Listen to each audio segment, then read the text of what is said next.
खुलुमबाय जों धेमाजि जिल्लानि सिङाव थानाय खेराइगुदि बड'गुदि भेन्सार स्कुलनि फरायसालिनि फरायसा दा जों सरकारनि बेखौनो खावलायहरनो सानो दि जों दाबो बिजाब मोननो हायाखै।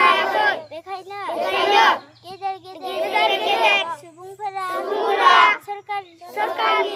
सरकारनिसिम खावलायहरनानै जोंनो बिजाबखौ दैथायहरनो हाथों।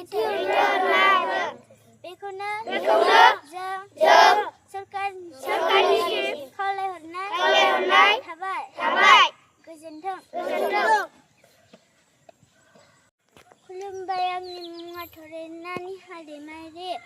आं धेमाजि डिस्ट्रिक्टनि सिङाव थानाय खेराइगुदि बड'गुदि भेन्सार स्कुलनि फरायसुलि।